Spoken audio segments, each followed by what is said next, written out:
Hi everyone, hope you're doing well from wherever you're watching this channel, depending on your time zone.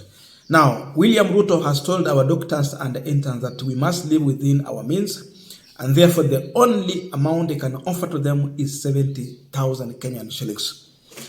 Doctors are still on strike. Of course, interns are demanding 200,000, but that's still a big no to William Samuel Ruto. With that move, we have seen the strike is still going on. Of course, as Kenyans, we are suffering when it comes to accessing health services in our hospitals. And Miguna is wondering, he's so much surprised that how comes we have semi-illiterate people in this country who earn a salary in millions, yet doctors who get A's in all subjects in high school are given 70,000. He's wondering why. And this is what he shared in reaction to this. Remember, Miguna was a strong supporter and defender of William Samoei Ruto. These are part of the people who supported Ruto's presidency. But now, the same man. How can we as a country argue in good conscience that a physician who got all A's in high school, spent 5 years at medical school, and is delivering our babies, removing our tumors, and spending countless hours in emergency room, is worth only Kenyan shillings 70,000 per month, while semi-illiterate in parliament earn Kenyan shillings 1,500,000, excluding the millions they loot from CDF and other illicit deals. What happened to our dignity as a country? That is Miguna. But again, in as much Miguna is right, it is also good we tell Miguna the truth, that our dignity has been ruined by people like him for supporting the most corrupt regime of all times. From the word go, there was an argument about people who can fight corruption, people who can change this country. Look at the kind of appointment Ruto did even, before you talk about the semi-literate.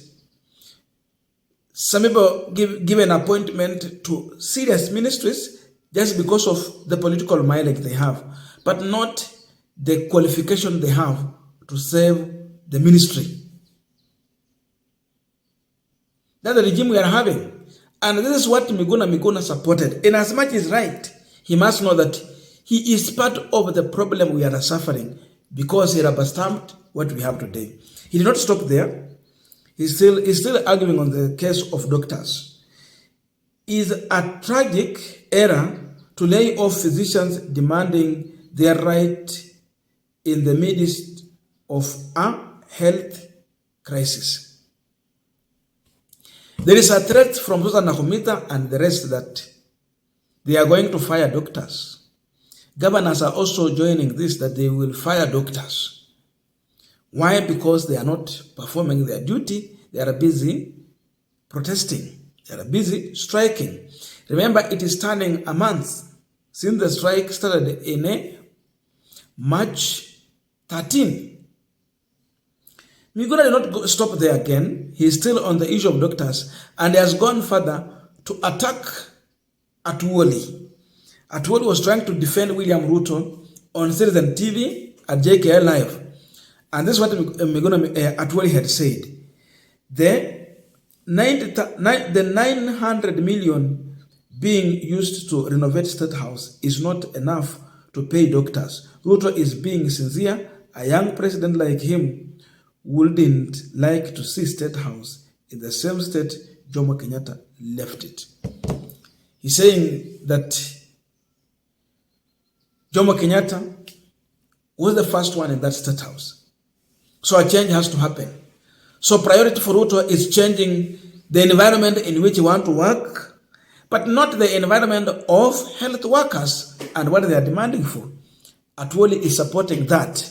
The question was simple. Why renovate Statehouse and All State Lodge to a tune of 1 billion shillings, yet doctors can't be paid. Where is the priorities? Kwani huko alikuwa anakufa huko kuko na shida kubwa? Is it leaking roofs or what?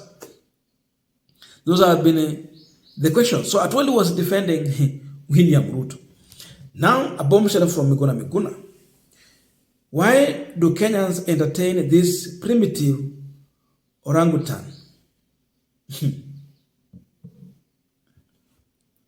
Primitive orangutan.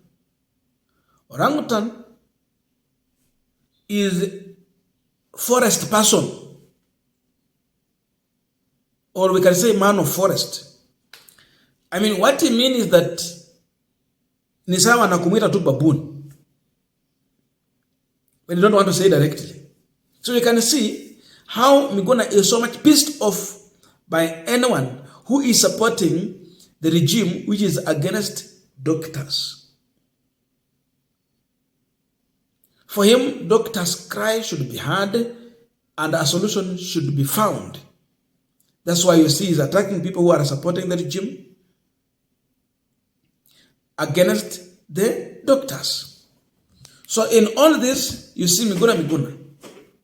He's asking questions that we should be asking here. How comes doctors are paid peanuts when members of parliament are still earning well? And as he referred to Otwoli as orangutan, I don't know how he will be referring to William Ruto. I don't know. Or does he mean the same? In my thinking, as far as the topic is talking about, he might be meaning the same. That he might be referring to William Ruto as orangutan. Why am I saying so? I will tell you, but just a quick request. For those who are watching and you have not yet subscribed, please consider subscribing to our channel. Salasya, thank you so much. And again to all our viewers, please give this video a thumbs up. Thank you so much, and back to this discussion. Now, I want to believe that Miguna, when he say or refer to Atwoli as orangutan, he still mean it or extend it to William Ruto, simply because we have a president who appointed 50 chief administrative secretaries, a position that is nowhere in our constitution, appointment that is not protected in our constitution, simply because we have a CS, cabinet secretary, in charge of a ministry, and we have a permanent secretary, PS. These people are the engines of ministries. So CS comes in for policy issues.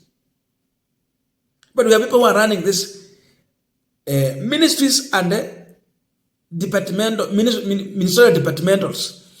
Hawa ni watu ambao wameajiriwa kazi hiyo kwa sababu ya masomo yao inayolingana na ile majukumu ambayo iko kwa hizo idara husika. So why do you need assistant ministers when you have a PS, the engine, and a CS for policies? Ghost workers who are going to earn 1 million shilling. You add fuel, you add the vehicles they need, you add the office. Hey, it is turning to around 3 to 2 million. So in every office you will need 3 million per month. Yet doctors are being told to take 70,000. Sasa kama Miguna anasema Atwoli no orangutan, what about his president William Ruto? What about that? Yes, Atwoli is defending the worst, and we have someone implementing that worst. I want to now conclude that he means same to William Ruto. So it is shocking that we have the best brains in this country in the name of doctors who should be earning well. If you go to these other countries, even in the Middle East, you go to Europe, West, nurses and doctors are paid well, they are honored. Medics work beyond the call of duty. It is because they are saving lives. Haangalii saa yangu inaisha saa ngapi. Saa zingine kukiwa kuna hatari, kuna shida kubwa, they normally work beyond the call hours to save our lives. This is how far they can go. So after God, these are other people that God has given knowledge to save our lives. But how do we treat them? And the arrogance we see. Look at the Minister of Health, Susan Nakhumicha, how she's talking and moving all over. It is threat after threat. And the former Kakamega governor, Wycliffe Ombethe Oparanya, told Nakhumicha one thing, that doctors can't be intimidated. Look for a way to negotiate with them, because they are not, they are not depending on one salary. They have other ways of surviving, because they can get to any private hospital, they perform a surgeon, or, they earn. Wataenda kule wafanya kazi ingine, wapate mshahara. They are running their own clinics. They are running their own pharmacy. Ni watu wa kutishia, they have other means of earning. Therefore, your salary is not final. And no wonder doctors are resorting to running their own clinics and private hospitals. Why? It's because they're paid poorly. If you pay them well, they will not have time for all those other things. They will be busy at one place. I don't know your views, but let us know in the comment section to continue this discussion. Thank you so much, and see you in our next video.